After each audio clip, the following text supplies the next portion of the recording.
নমস্কার দর্শক বন্ধুরা, রেপ স্পোর্টস বাংলায় আপনাদের সবাইকে স্বাগত। আমি দেবাশিস। আপনারা জানেন যে গতকাল জামশেদপুর এফসি গোয়ার বিরুদ্ধে জিতে যাওয়াতে কিন্তু এখন এই মুহূর্তে ইস্টবেঙ্গল আর মোহনবাগানের জন্য যদি তারা নিজেদের বাকি চারটে ম্যাচ জেতে, মানে চারটের মধ্যে তিনটি ম্যাচ জেতে, তাহলে কিন্তু 17 তারিখের derby will be literally the decider, মানে কে চ্যাম্পিয়ন হবে।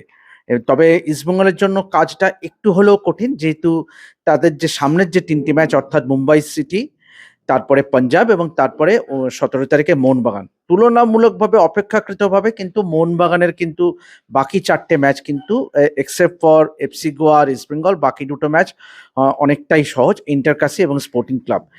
সেই সব নিয়েই কিন্তু আমরা এসে গেছি প্রাক্তন ফুটবলার সৌমিত্র চক্রবর্তীর কাছে।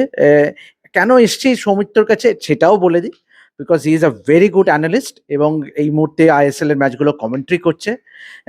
সৌমিত্র, তোমার কাছে প্রথমেই যেটা জানতে চাইবো যে তুমি কিভাবে দেখছো যেভাবে দুটি দল খেলছে বা এখনো পর্যন্ত যা খেলেছে, এবং অবশ্যই যদি মিগেল না থাকে মুম্বাই ম্যাচটায়, সেটা তো একটা ধাক্কা, সেটব্যাক তো বটেই। তবু দুটো দলের মধ্যে কাকে কতটা চান্স দিচ্ছ এবং কেন? দেখো, একটু আগে তুমি নিজেই বললে যে দুটো দলের যে ফিক্সচার বাকি রয়েছে বা পরিস্থিতি বিচার করে তুমি বললে যে মোহনবাগানের কিছুটা হলো অ্যাডভান্টেজ। ইয়েস, আমিও সেটা এগ্রি করি, মোহনবাগানের অ্যাডভান্টেজ। কারণ ইস্ট বেঙ্গলের যে ম্যাচ বাকি রয়েছে, ডার্বিটা যদি বাদ দিই আমি, তাহলে মুম্বাই, পাঞ্জাব এবং ইন্টারকাশি। এবার মুম্বাই চ্যাম্পিয়নশিপের দাবিদার, যতই তারা 10-19 থাক বা রিসেন্টলি তারা কিছুটা হলো নেমে যাক, তারপরে গিয়েও মুম্বাই কিন্তু দাবিদার। কিন্তু আমি নিজে বিশ্বাস করি যে মুম্বাইয়ের এবছরের স্ট্রেংথ কিন্তু সেইরকম নয়। হ্যাঁ, জনি কাউকো থেকে শুরু করে অনেকেই ঠিকঠাক ফুটবল খেলছে, মুম্বাই দাবিদারও বটে, কিন্তু মুম্বাইকে হারানো যাবে না এরকম ব্যাপার নয়। পাঞ্জাব টিমটা বরঞ্চ অনেক অ্যাট্রাকটিভ ফুটবল খেলছে এবছরে। আমার দেখা সেরা টিম, হয়তো লিগ টেবিল সে কথা বলছে না, কিন্তু যে ছন্দময় ফুটবল খেলছে পাঞ্জাব, পাঞ্জাবের ম্যাচটা ইস্টবেঙ্গলের যথেষ্ট শক্ত হবে। তো ইস্টবেঙ্গলের কিছুটা টাফ অপোনেন্টের জন্য ইস্টবেঙ্গলের কিছুটা সমস্যা, তার সঙ্গে রয়েছে মিগেলের না থাকা। আমার জানা নেই যে মিগেল কবে মিগেলকে ছাড়পত্র দেওয়া হবে নির্বাসন থেকে। মুম্বাই ম্যাচটা হয়তো খেলতে পারবে না, পরের পাঞ্জাব ম্যাচটা খেলবে। আর ইস্টবেঙ্গলের আরো একটা সমস্যা হলো, দেখো একটা কথা স্বীকার করতে হবে, ইস্টবেঙ্গল এখনো কিন্তু নিজেদেরকে গোছানোর দিকে চলছে। আমি বলবো না যে টোটালি গুছিয়ে নিয়েছে। Comparative to other years better team east বেঙ্গলের এবছরে, কোনো সন্দেহ নেই। সেই জন্যই তারা এই জায়গায় রয়েছে, চ্যাম্পিয়নশিপের দাবিদার হয়েছে এই প্রথম ইন্ডিয়ান সুপার লিগের ইতিহাসে। যতই এটা শর্টার ফরম্যাটে হোক, যেভাবেই হোক, কম ম্যাচ খেলা হোক, যেভাবেই হোক, কিন্তু এটা তো অস্বীকার করার জায়গা নেই, ইস্ট বেঙ্গল এবছর যথেষ্ট ভালো মানের ফুটবল খেলেছে। হ্যাঁ, কিছু ম্যাচ আছে যেগুলো জেতা ম্যাচ বা যেটা এক্সপেকটেশন ছিল সেটা হয়নি, বাট ইস্ট বেঙ্গল এখনো লড়াইতে আছে। আর মোহনবাগানের যেটা আমি বলছি না, কিন্তু মোহনবাগান এবছর দারুণ ছন্দে রয়েছে, অনেক ম্যাচ আছে কষ্টে জিতেছে। টিমের যা স্ট্রেংথ মোহনবাগানের ইন্ডিভিজুয়ালি, তাতে কিন্তু মোহনবাগান বেস্ট টিম, সেটা লিগ শুরু হওয়ার আগে থেকেই সকলেই কিন্তু এগ্রি করেছিল। কারণ এই আনসার্টিনিটির মধ্যে যেভাবে লিগ শুরু হয়েছিল, তাতে একমাত্র মোহনবাগান টিমই খুব একটা সাফার করেনি। তারা তাদের প্লেয়ারদেরকে শুধু ধরে রেখেছে। গোয়া অবধি একটা বিদেশি নিয়ে গতকাল ম্যাচে গোয়ার একটা বিদেশি, পল মরেনো, ব্রাজিল ছিল না। তো সব মিলে মোহনবাগান যেভাবে ভেবেছিলাম লিগের আগে বা গত কয়েক বছরের পারফরমেন্স অনুযায়ী, সেই পারফরমেন্স কিন্তু নেই, because of changes in coaches. আমি কোচের যে চেঞ্জ হয়েছে, হেড কোচ, তো সব মিলে খেলার স্টাইল বদলেছে। তবে আবারও ঘুরে ফিরে দুটো দলের যদি সুযোগ চ্যাম্পিয়ন হওয়ার, আমরা যেটা দেখছি, তাতে মোহনবাগান কিছুটা হলে অ্যাডভান্টেজ আছে। কিন্তু তার জন্য মোহনবাগানকে তো বাকি টিম ম্যাচগুলোকে জিততে হবে। গোয়াও খুব সহজ প্রতিপক্ষ হবে না, কারণ একবার যখন গোয়া কালকে স্লিপ করে গেছে চ্যাম্পিয়নশিপ থেকে, তখন কিন্তু গোয়ার মানে খুব ফুল বিছিয়ে রাখবে না মোহনবাগানের জন্য। আর যথেষ্ট স্টেবল সাইড ইস্ট বেঙ্গলেরও সেই একই কথা প্রযোজ্য, মুম্বাইয়ের কাছেও খুব সহজ হবে না। সব তোমাকে যদি একটু বলি যে ইস্টবেঙ্গলের মুম্বাই ম্যাচটা কঠিন হবে ইস্টবেঙ্গলের জন্য, না মোহনবাগানের এফসি গোয়া ম্যাচটা কঠিন হবে মোহনবাগানের জন্য? না, আমার মনে হয় যে টেকনিক্যালি আমার মনে হয় ইস্ট বেঙ্গলের মুম্বাই ম্যাচটা কিছুটা টাফ হবে। তার কারণ দুটো টিমের পয়েন্ট টেবিলে যে জায়গায় রয়েছে, প্রথম কথা। দ্বিতীয় কথা হলো মুম্বাইয়ের মাঠে খেলা, মুম্বাইয়ের মাঠের যে আয়তন, সেটা কিন্তু দুটো উইং এর কিছুটা কিছুটা ছোট। তো উইং প্লে সম্ভব, অবশ্যই সম্ভব, কিন্তু উইং থেকে যে ক্রসগুলো ডেলিভার্ড হবে খুব কুইকলি গোল স্কোরিং জোনে চলে আসবে। সেখানে ডিফেন্ডারদের সব সময় অন টোজ থাকতে হবে, ভীষণভাবে ফোকাস থাকতে হবে। আমি ডিফেন্সিভ পার্টের কথা বলছি, কারণ একটা ম্যাচকে জিততে গেলে প্রথমে তো একটা থাকবে যে গোল আমি কনসিড করব না, সেটা যখনই হোক। তো ইন দ্যাট কেস মুম্বাই ম্যাচটা বরঞ্চ কম্পারেটিভলি ইস্ট বেঙ্গলের কাছে একটু কঠিন হবে। কেউ থ্রেট হতে পারে মুম্বাইয়ের তরফ থেকে? 100% ছাংতে। তারও একটা টেকনিক্যাল কারণ হলো, যেভাবে অস্কার সাহসী সিদ্ধান্ত নিয়ে বিষ্ণু আর বিপিন এই দুজন প্রপার উইঙ্গারকে অ্যাজ অ উইং ব্যাক খেলাচ্ছে ব্যাক থ্রিতে। তো সেখানে বিষ্ণুর যেটা টেন্ডেন্সি সেটা অ্যাটাকে যাওয়ার জন্যই অস্কার বিষ্ণুকে খেলাচ্ছে। তার মানে ওর খেলায় আমাকে মনে করতে হবে 60 to 65% অ্যাটাকিং থ্রেট থাকবে। তাহলে ওই জায়গাটা থেকে ছাংতে অপারেট করবে। ছাংতের কাছে কিন্তু বেশ কিছুটা ওপেন স্পেস ক্রিয়েটেড হবে। সেখানে ইস্ট বেঙ্গলের ডিফেন্সিভ মিডফিল্ডার যারা আছে তারা ওই জায়গাটা কতটা অকুপাই করে রাখতে পারছে, ছাংতের জন্য কতটা রেস্ট্রিকশন প্রোভাইড করতে পারছে, তার উপরে অনেক কিছু ডিপেন্ড করবে। মিগেল না খেললে কাকে খেলানো উচিত বলে মনে করো? দেখো, গত ম্যাচে মিগেল না খেলানোর জন্য সোয়বার্গকে খেলানো হয়েছিল as a centre forward, I guess. বাকি টিম মোটামুটি রশিদেরও সমস্যা হচ্ছে, কিছুটা ইনজুরি প্রোন। তো সব মিলে আমি আগের দিনই কোনো একটা চ্যানেলে বলছিলাম যে মিগেলের পরিবর্তে বা নাম্বার 9 হিসেবে কখনোই ইউসেফ ইজেজারির জায়গায় অ্যান্টন সোয়বার্গ মানে স্টার্ট করবে, এটা হতে পারে না। কারণ আমি অন্তত ওই সোয়বার্গের মধ্যে except that goal against Bangalore আমি আর কোনো কিছুই দেখিনি যেখানে ও কোনো রকম ইম্প্যাক্টফুল পারফরমেন্স বা ফ্রুটফুল হতে পারে ওকে ব্যবহার করা। আমার মনে আছে প্রথম ম্যাচে ও যখন নামে, ডেবিউ ম্যাচে ওকে নামানো হয়েছিল 4-2-3-1-এ দুজনের একজন হোল্ডিং মিডফিল্ডার হিসেবে। তারপরে ওখানে কখনো উইংয়ে ইউজ করা হলো, কখনো সেন্টার ফরওয়ার্ড করা হচ্ছে। আমার মনে হয় এই এক্সপেরিমেন্টে না গিয়ে স্ট্রেট ইউসেফ ইজেজারিকে দিয়েই শুরু করাটা সব থেকে বুদ্ধিমত্তার কাজ হবে, কারণ ম্যাচটা ইস্ট বেঙ্গলকে জিততে হবে। এক পয়েন্টের কিন্তু খেলা নয়, যতই মুম্বাইয়ের মাঠে খেলা হোক। সেক্ষেত্রে মিগেলের পরিবর্তে তুমি কাকে দেখছো মাঝমাঠে? মানে সৌভিক চক্রবর্তী নাকি সাউল ক্রেসপো?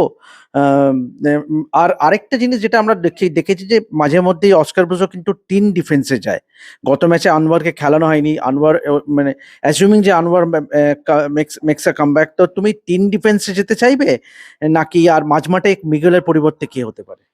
প্রথম কথা হলো, 3 ডিফেন্স বেশ কিছুদিন ধরে অস্কার খেলছে। যখন থেকে অস্কারের মাথায় একটা প্ল্যান কাজ করছে, যেটা হলো বিষ্ণুকে অ্যাকোমোডেট করা, বিপিনকে অ্যাকোমোডেট করা, পেছন থেকে আনমার্কড যাওয়া। তার রেজাল্ট পাওয়া যাচ্ছে। এরম নয় যে আমরা অনেকেই কিছুটা সন্দিহান ছিলাম, কারণ ব্যাক থ্রি সবসময় সমস্যার কারণ দুটো যে উইং ব্যাক তাদের রোল অনেক অ্যাটাকিং থাকে, সেইখানে কিছুটা উইং এর দিকে ওপেন স্পেস ক্রিয়েট হয় অপোজিশনের জন্য।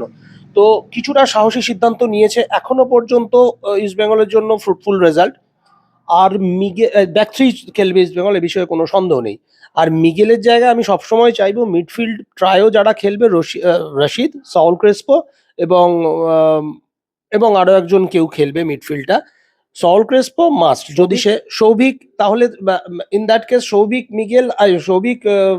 রশিদ আর সাউল ক্রেসপো খেললে তুমি সব দিক থেকে নিশ্চিন্ত থাকতে পারছো, কারণ রশিদ এবং সৌভিকের মধ্যে ডিফেন্সিভ কোয়ালিটি দুরন্ত। তার মানে এই যে স্পেস গুলো যে ক্রিয়েট হবে অপোজিশনের জন্য, বিপিন আর বিষ্ণুর চলে যাওয়া এটাকে জয়েন করার জন্য, তারা কিন্তু প্রপার ওয়েতে ম্যানেজ করতে পারবে, কারণ দুজনেরই ডিফেন্সিভ কোয়ালিটি ভালো এবং গ্রাউন্ড কভারিং ভালো। তার সঙ্গে সল ক্রেসপো যদি থাকে, বল ডেলিভারি বা বল হোল্ডিং, ক্রেসপোকে দেখে মনে হয় কিছুটা স্লো, বাট আমার যেটা মনে হয় কিছুটা এলিগেন্ট, মানে খুব একটা চিন্তা নেই, খুব ধীরে সুস্থে ম্যাচটাকে অ্যাপ্রোচ করে।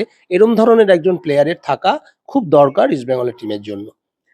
অবশ্যই যেটা তুমি বললে একটু আগে যে ইস্টবেঙ্গলের জন্য কিন্তু এই ম্যাচটা ড্র করা যাবে না, মানে ড্র করলে আরো পিছিয়ে যাবে মানে মোহনবাগান থেকে। সে যদিও মোহনবাগানের ম্যাচটাও কিন্তু 9 তারিখে আছে, তো সেদিক থেকে given that East Bengal need to win the match, it's a must win game for East Bengal, তাহলে স্ট্র্যাটেজিটা কি হওয়া উচিত অস্কার ব্রুজো?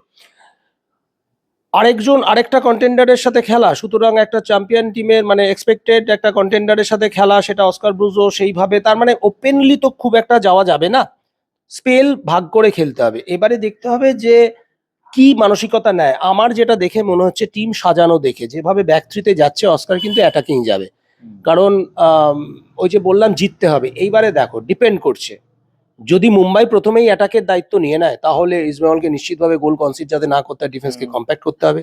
তারপরে এবার একটা অপোজিশন কখনোই তো কনস্ট্যান্ট থ্রেট হতে পারে না, তার সঙ্গে কিছু সময় থাকবে, যেখানে অ্যাটাক করবে, এটা পুরোটাই অস্কারের প্ল্যান।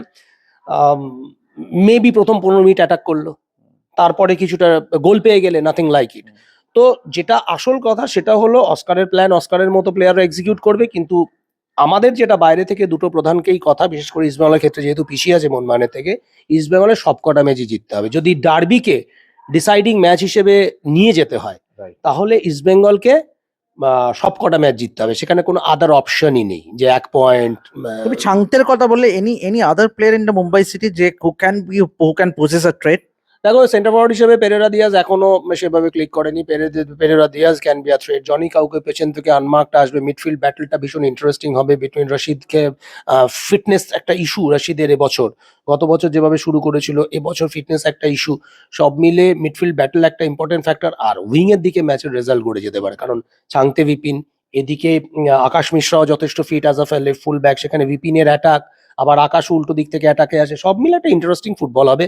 এবং যেহেতু মুম্বাই মাঠের কন্ডিশনটা খুব আমার পছন্দের, ছোট হতে পারে বাট কনস্ট্যান্ট, কিন্তু একটা জিনিস আমি এনশিওর করতে পারি, আপ এন্ড ডাউন খেলা হবে। আর জায়গা খুব কম পাবে, যেহেতু আয়তনে কিছুটা হলেও অন্যান্য ধরে নাও সল্ট লেক বা দিল্লির জওয়াহরলাল নেহরু স্টেডিয়াম, গোয়ার জওয়াহরলাল নেহরু স্টেডিয়াম, এইসব মাঠের তুলনায় কিন্তু মাঠের আয়তনটা দুটো ছোট। সাইড থেকে কিছুটা হলেও ছোট।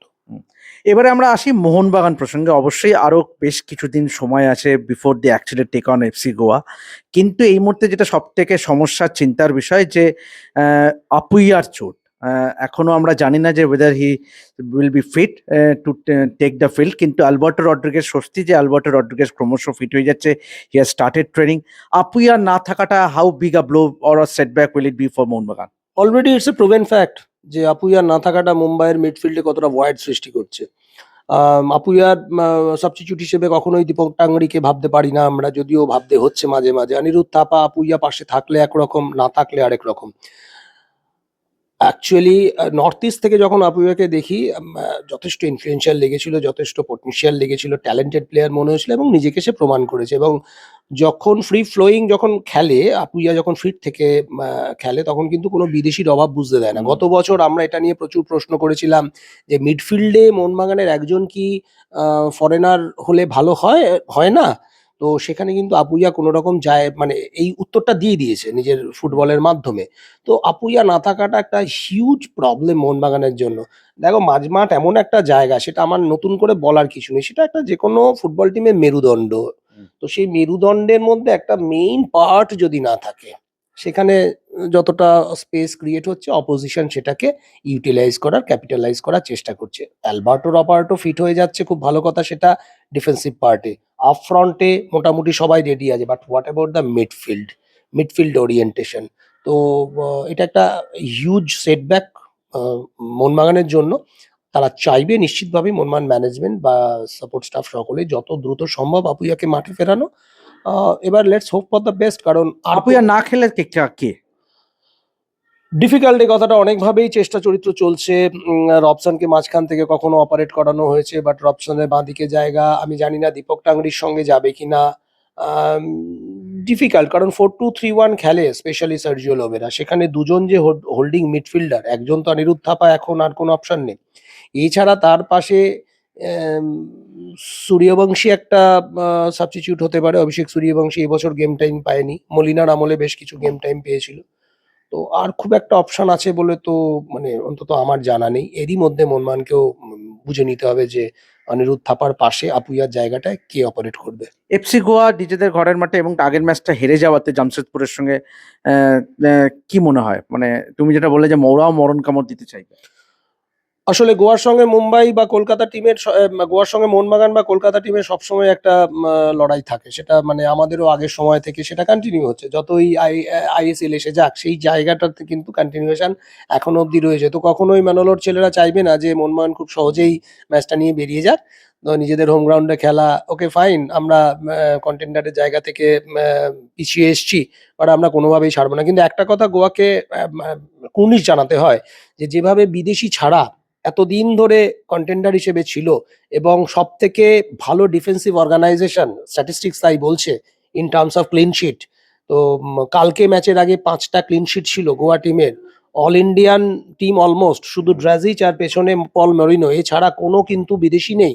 তাই নিয়ে গোয়া যে ফুটবলটা খেলেছে, ক্রেডিট গোজ টু মনোলো এবং credit goes to Indian players everyone. Udanta গত ম্যাচে একেবারে অনভ্যস্ত জায়গায় খেলেছে, বরিস গত ম্যাচে হেরেছে 2 গোলে কিন্তু দুরন্ত ফুটবল খেলেছে। সব মিলে এফসি গোয়া ম্যাচ 100% মোহনবাগানের জন্য টাফ হবে, কিন্তু মোহনবাগানের যে ইন্ডিভিজুয়াল ব্রিলিয়ান্স আছে, টিম গেম যদি ক্লিকও না করে, ইন্ডিভিজুয়াল ব্রিলিয়ান্সে ম্যাচ বার করার ক্ষমতা মোহনবাগান টিমের প্লেয়ারদের অনেকের, মানে অনেক অনেক টিমের থেকে বেশি আছে। সামাদ রিজার্ভ বেঞ্চ থেকে এলো, একটা দর্শনীয় গোল করে ম্যাচ বার করে নিয়ে চলে গেল। তো সব মিলে মোহনবাগান কিছুটা অ্যাডভান্টেজ অবশ্যই, বিকজ অফ ইন্ডিভিজুয়াল ব্রিলিয়ান্স। তো আপনারা শুনলেন যে সৌমিত্রর মতে যে Mohun Bagan because of their individual brilliance slightly ahead, মানে এই মুহূর্তে যদি চ্যাম্পিয়নশিপের পার্সপেক্টিভে মোহনবাগান কিছুটা হলেও এগিয়ে কম্পেয়ার টু ইস্ট বেঙ্গল, তবে সময়ই বলবে। But for east Bengal what is important as of now is to win against Mumbai city FC. চ্যাম্পিয়নশিপের লড়াইয়ে থাকতে গেলে কিন্তু আগে মুম্বাই সিটি ম্যাচটা জিততে হবে এবং তারপরে পাঞ্জাব এফসি ম্যাচ। সৌমিত্র যেটা বললো যে পাঞ্জাব এফসি ম্যাচটা কিন্তু তুলনামূলকভাবে আরো কঠিন হতে পারে ইস্টবেঙ্গলের জন্য, তো সময় বলবে। তো এভাবেই দেখতে থাকুন রেড স্পোর্টস বাংলা এবং যাবতীয় খেলাধুলার খবর পেতে অবশ্যই চোখ রাখুন আমাদের চ্যানেলে। আমি দেবাশিস আপাতত সাইন অফ করছি, দেখা হবে পরবর্তী ভিডিওতে।